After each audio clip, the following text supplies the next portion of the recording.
స్తోత్రం చెల్లిద్దాం. హల్లెలూయా. ఈ కీర్తన పాఠం చదివించినట్టు మరి సోదరుడు విజయ్కి నా హృదయపూర్వక వందనాలు. ఒకసారి స్తోత్రం లేదు. హల్లెలూయా, హల్లెలూయా, హల్లెలూయా.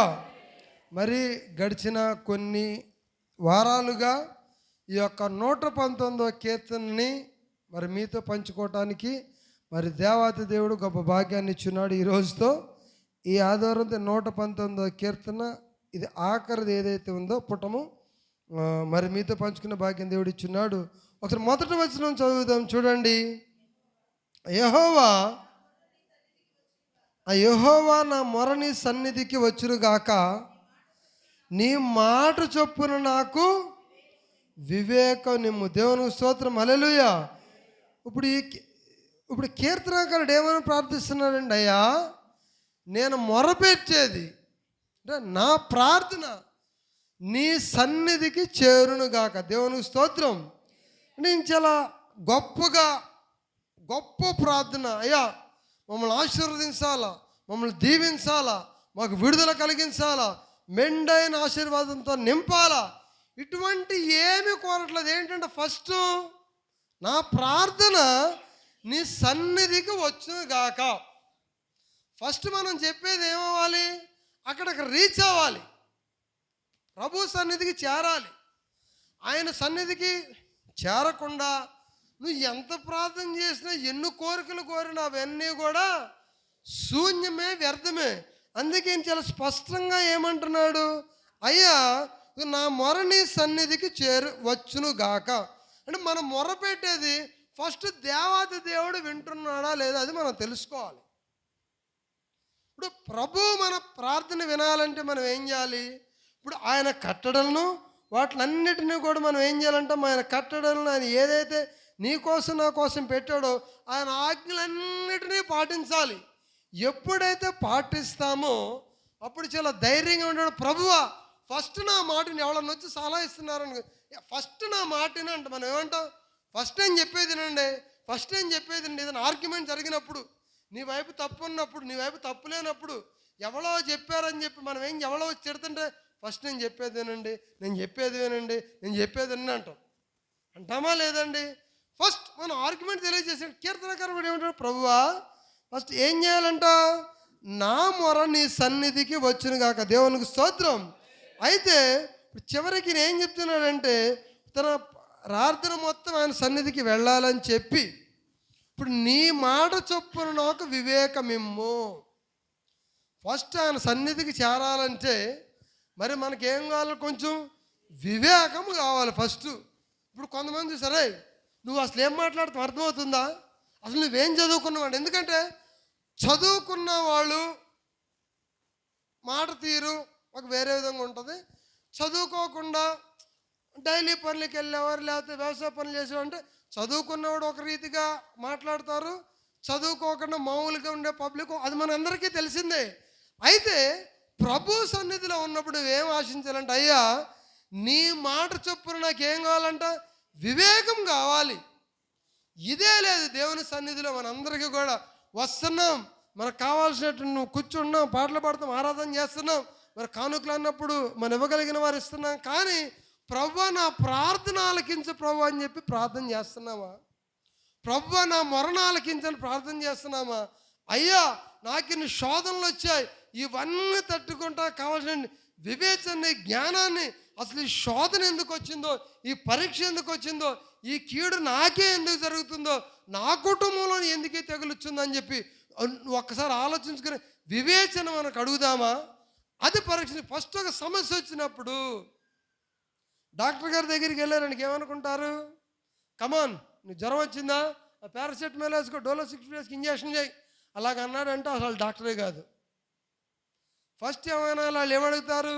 మీ వయసు ఎంత, జ్వరం వచ్చిందా, మీకు ఎన్ని రోజుల నుంచి వస్తుంది, ఒళ్ళు నొప్పులు ఉన్నాయా, ఎవ్రీ సిమ్టమ్ ప్రతీదీ కూడా వివరంగా చెప్పిన తర్వాత ఒక్కొక్కరికి ఒక్కొక్క పవర్. ఎందుకంటే అప్పుడు నా టెంపరేచర్కి నాకు ఒక డోసేజ్ ఉంటుంది, మీ వయసుని బట్టి మీకు ఒక డోసేజ్ ఉంటుంది.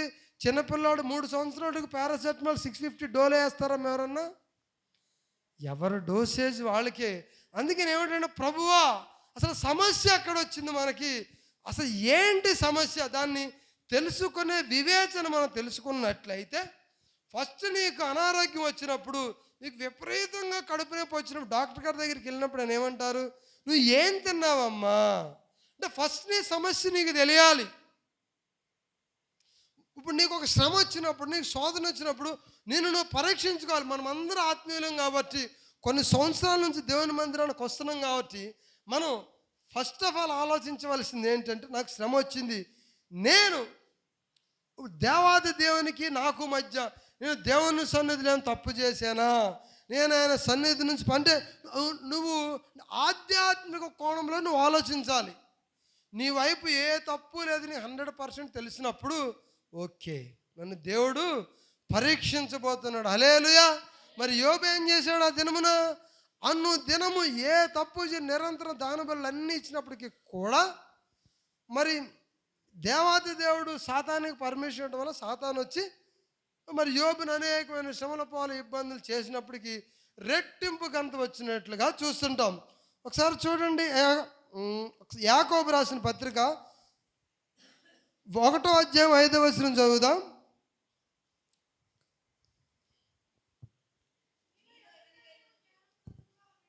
మీలో ఎవరికైనా జ్ఞానము కొదువుగా ఉన్న ఎడల అతను దేవునిని అడగవలను, అప్పుడు అది అనుగ్రహింపబడును.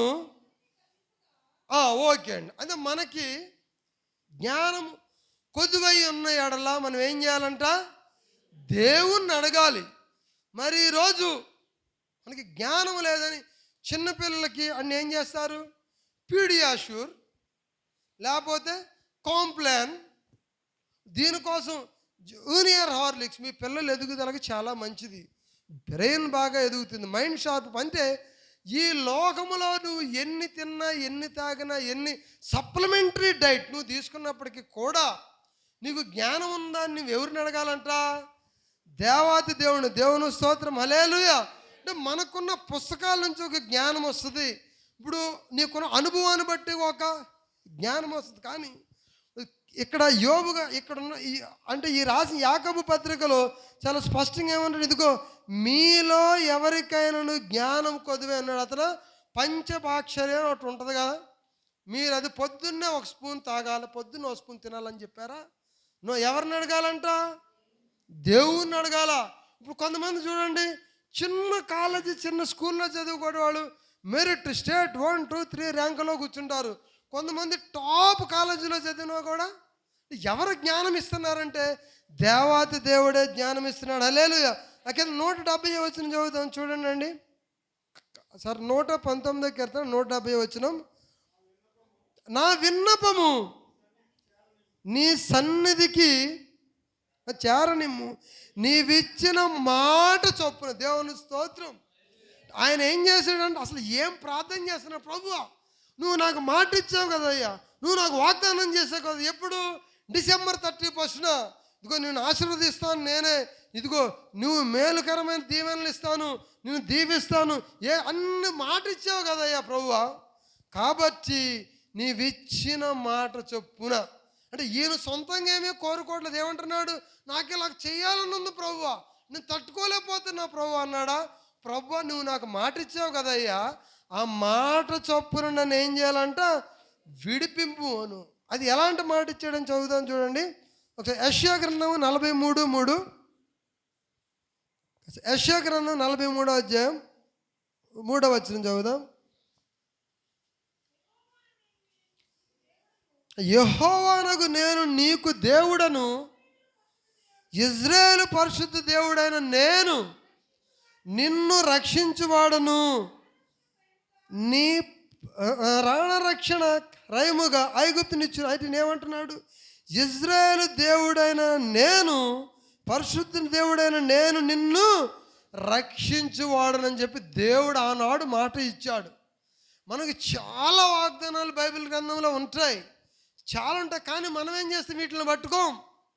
ఎంతసేపు బాబు విడుదల అయ్యా, అదే ఇదే చాలా కోటాలు పెట్టినప్పుడు వాల్ పోస్టర్లు చూస్తే నాకు చాలా ఆశ్చర్యం అనిపిస్తుంది. ఇదిగో మీకు కుటుంబ కలహాల రండి ప్రార్థనకి, మీకు అప్పుల బాధలా రండి, మీకు సంతానం లేదా రండి, మీకు నిరుద్యోగ సమస్య రండి. అంటే వాళ్ళు ఎందుకు వస్తున్నారు? మేలు కోసం వస్తున్నారా?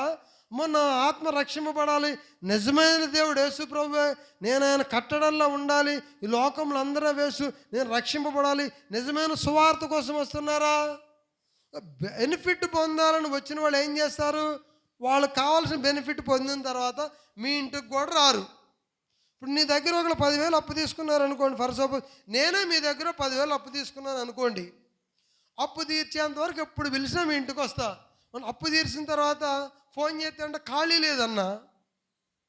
అంటే ఈ కూడికలకి వెళ్ళేవాళ్ళు కూడా ఇదే బాగుంది. కాకపోతే ఇక్కడ దేవుడు ఏమంటారంటే, నేనే నిన్ను రక్షించిన వాడు. దేవుని స్తోత్రం. అంటే ప్రభువే చాలా మాటలు ఇచ్చాడు.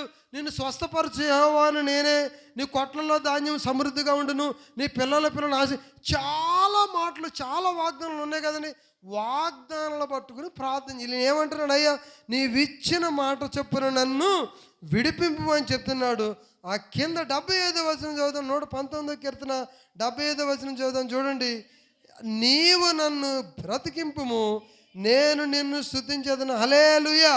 అయితే చాలా స్పష్టంగా ఈయన ఇక్కడ ఏం చెప్తున్నాడంటే, అంటే అసలు మన జీవితం యొక్క ఉద్దేశం ఏమిటి అంటే ఆయన మహిమపరచటమే. ఫస్ట్ అసలు మనం ఎందుకు, అసలు దేవుడు తన స్వరూపంలో నిన్ను నన్ను ఎందుకు తయారు చేసుకున్నాడంటే, నీ ప్రవర్తన ద్వారా, నీ మాటల ద్వారా, నీ మంచి నడవడిక ద్వారా ఆయనకు మహిమ కలగాలని. అదే అందుకే అయ్యా నీవు నన్ను బ్రతికింపుము, నేను నిన్ను స్తుతించదును. హల్లెలూయా. అయితే నేను స్తుతిస్తాను కాబట్టి నీ న్యాయ విధులు నాకు సహాయములు అగునుగాక. దేవుని స్తోత్రం. అంటే నీ ద్వారా మహిమే కోరుకుంటున్నాడు ఆయన, అంతే తప్ప కానీ నువ్వు ఏదో చేస్తావు ఏదో అని కాదు. కానీ ఫస్ట్ ఆయనకి సరెండర్ అవ్వాలి. మన జీవితం ద్వారా, మన సాక్ష్యం ద్వారా ప్రభువుకి మహిమ రావాలి.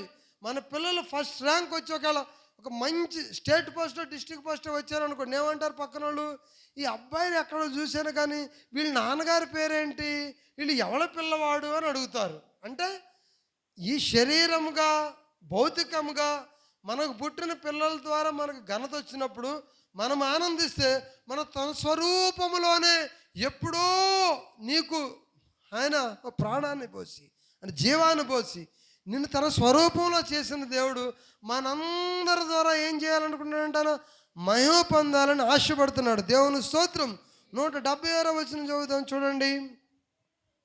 తప్పుపోయిన గొర్రెవలె నేను త్రోవ విడిచి తిరిగిదనంట. దేవుని అసలు కరెక్ట్గా అండి 119వ కీర్తన స్టార్టింగ్ నుంచి అయ్యా నీ ధర్మశాస్త్రం నాకు గొప్పది, నీ యవనస్తులు దాని నుంచి తప్పకూడదు చాలాసార్లు చెప్పి చెప్పి చెప్పి చెప్పి రాశాక ఫైనల్గా క్లోజింగ్ పాయింట్ ఏం చెప్పాడు? అయ్యా తప్పుపోయిన గొర్రెవలె నేను త్రోవ. అట్లాంటి పశ్చాత్తాపం మనకు వస్తుందండి. దావీదు గారు కీర్తనలు రాసేటప్పుడు చాలా జెన్యూన్గా ఒప్పుకుంటున్నాడు. ఇప్పుడు ఏంట? తప్పుపోయిన గొర్రెవలె నేను త్రోవ విడిచానయ్యా. ఆ పశ్చాత్తాపం మనకి రావాలి. హల్లెలూయా. నీ సేవకుని వెదకి పట్టుకొను, ఎందుకనగా నేను నీ ఆజ్ఞలను మరచువాడును కాదు. అలా కదే ఇది తప్పుపోయిన గొర్రెవలె నేను. ఇది మన హృదయాన్ని ఎప్పుడైతే ప్రభు దగ్గర నిజాయితీ, అయ్యా తప్పుపోయాను ప్రభు, నేను కట్టడలను మితిమీరాను ప్రభు, నీ ఆజ్ఞలో తెలిపాను, ఎప్పుడైతే సరెండర్ అయిన నిజాయితీగా మనం చేసిన తప్పులు, మనం చేసిన పాపాలు ఒకవేళ ఏకాంతంగా ఉన్నప్పుడు, ప్రార్థనాపూర్వకంగా ఉన్నప్పుడు దేవుని దగ్గర ఒప్పుకోగలిగితే ఆయన ఖచ్చితంగా క్షమిస్తాడు. ఏమంటున్నాడు? తప్పుపోయిన గొర్రెవలె నేను త్రోవ విడిచి తిరిగి తిని నీ సేవకుని వెతుకు పట్టుకును, ఎందుకనగా నీ ఆజ్ఞలను నేను మరవలేదయ్యా. అంటే ఆయన వాక్యాన్ని మరవలేదు, కానీ వాక్యం మన హృదయంలో ఉంది.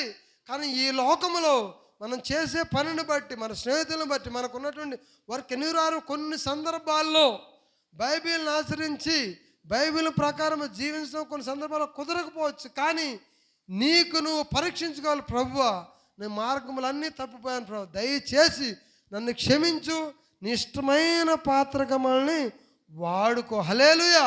అది యేసు ప్రభు వారు కూడా మరి లోకాసువార్త చాలా సువార్త ఏం చెప్తాడు? నేను తప్పుపోయిన వాటిని వెదకి రక్షించుటకు మనుష్య కుమారుడి లోకంలోకి వచ్చాను. హల్లెలూయా.